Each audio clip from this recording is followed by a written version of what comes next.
students. So today we are going to discuss about maxima and minima. It is in the chapter application of derivatives, 6th chapter.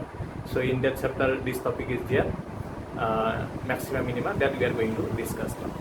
See, for maxima minima let us consider a function, say y is equal to fx. Okay, and you draw the graph of the function. For sake of simplicity, let me draw the graph of the function in the first quadrant only. Okay, but it is not necessary that x start from 0 to infinity only. It may be in the second, third, fourth quadrant also. So suppose the graph is like that. So we consider the value of x from a particular point, say x equal to a, to another point, say x equal to b. Okay, from x equal to a to x equal to b, we consider the point. That means let us consider two lines here. X equal to a, line I consider. Okay, this is the line x equal to a, parallel to y axis. Another line, let me consider here x equal to b, again parallel to y axis. So we are going to consider the graph of the function in between the two lines, suppose. Okay, so here when we observe it, the graph of the function suppose is like that. When you observe it, the graph is like this one, suppose.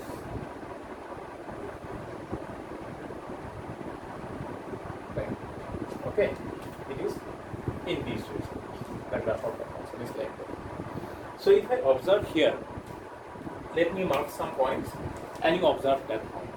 So suppose this point, okay, we mark it as A, C, E, these points, these 3 points if you observe. Okay, here what happened? First of all, if I draw tangent to the graph at this point, if I draw tangent to the graph of the function at this point, the tangents are parallel to x-axis. As tangents are parallel to x-axis, so what we can say about that? Tangents are parallel to x-axis means slope of tangent will be 0. Okay, so tangents are parallel to x-axis, so what we can say here, that slope of tangent, it will be 0. Okay, because if a line is parallel to x-axis, then its slope is 0. Observe it.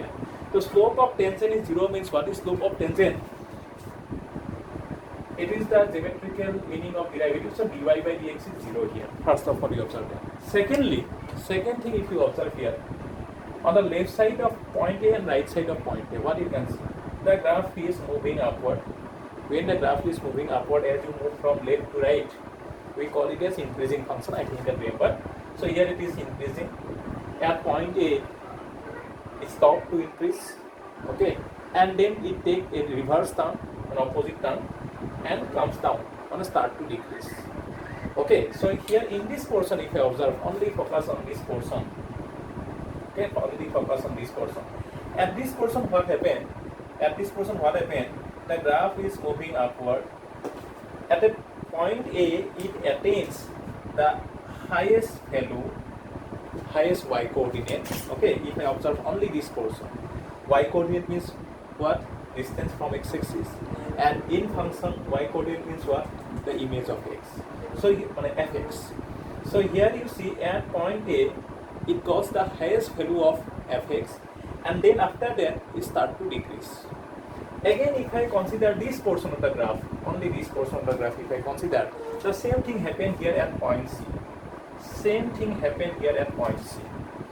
At point C also, you see the graph is moving.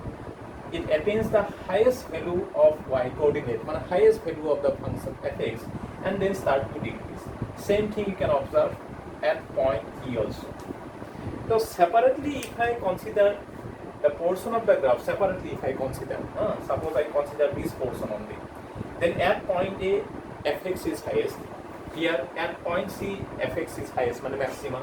At point E, fx is highest, that means maximum. That means here we have got 3 points A, C and E, and at these 3 points A, C and E, at these 3 points, part by part if I observe, then fx is maximum. Now suppose these are 3 sections of a class. Here suppose the highest percent is 97%. Here suppose highest percent is 95%. Here suppose highest person is 94%, 99%. So individually in section A, highest person is 97. Individually in section C, highest person is 95. Individually in section E, the highest person is 94. But if I consider the whole class, that means if I consider the entire three sections, entire class, all the three sections, then whatever the highest mark in section A, that is highest among all the three sections. So same thing, if I consider this portion of the curve from x equal to a to x equal to b, because that portion we consider here in our example, then here at point C, fx is highest. Fx is highest. Okay, and part by part, if you see, then at point A, fx is highest, at point C, fx is higher, at point E, fx is higher. Okay. Now, when I observe part by part, whatever the highest value of fx we have got, that is called as local maximum value of the function. Okay, what we call it as local maximum value of the function fx. Part by part, if I see, out of these different local maximum value, the maximum value at point C, it is highest among all. That is called as absolute maximum value. That is called as absolute maximum value of fx. Okay, clear? Absolute maximum value and local maximum value. Similarly, if you observe these points now, this time you observe this point, say point B, okay, point D, point F, these points if I observe, then what happens you see at this point? Again here if I draw a tangent, that tangent will be parallel to x-axis. Tangent will be parallel to x-axis means here also dy by dx is 0. Derivative of the function is 0 here. Okay. Next, what you can see again, at point B you see, on left side of B, the function is decreasing, moving downward. Decreasing means it is moving to the minimum value. At point B, that is the minimum value. After that, it does not decrease after that. That means there is no value lower than this, and it starts to increase. Same thing at point D, at point F. That means B, D, and these are such points that on left side of those points, function is decreasing, but on the right side of those points, function is increasing. So here individually, if I see the y coordinate, distance from x-axis, if I see here, then what I have observed, in this portion, at point B, y coordinate is minimum. In this portion, at point D, y coordinate is minimum. At this portion, at point F, y coordinate is minimum. So y coordinate means function fx, value of fx is minimum at point B, if I consider only one portion. Part by part, if I consider. So part by part, when I consider then fx is minimum at point B, point D, point F, those minimum value of fx is called as local minimum value. Like local maximum, it will be local minimum value. And out of different local minimum value, see B, D, F, out of this different local minimum value, the minimum value at point F is lowest. So that is the absolute minimum value. Okay, absolute minimum value. Now sometimes what may happen, so one minimum value, local minimum value may be more than one local maximum value. Like here you see the point D and point A.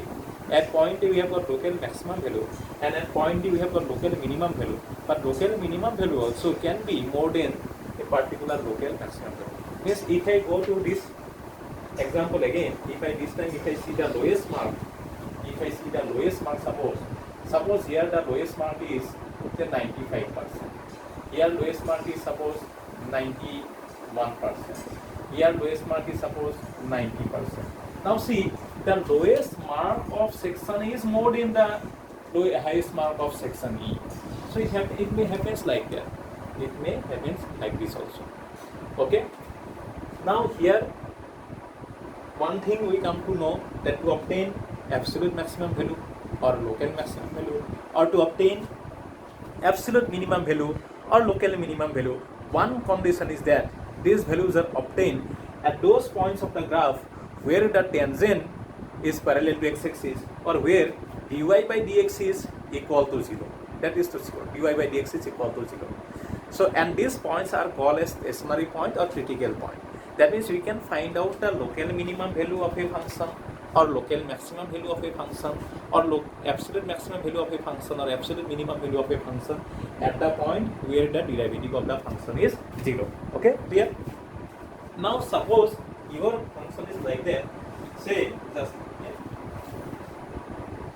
suppose the function is such that the graph has only one point where dy by dx is 0, or the graph has only one point where dy by dx is 0, means at that point either you will get maximum value or you will get minimum value, and whatever value you will get, that will be local also, absolute also. That is what I want to say. Suppose you have only one section in your class, so whatever the highest marks in that section, that is the highest mark of the class also, or what is the lowest mark of that section, that is the lowest mark of the class also.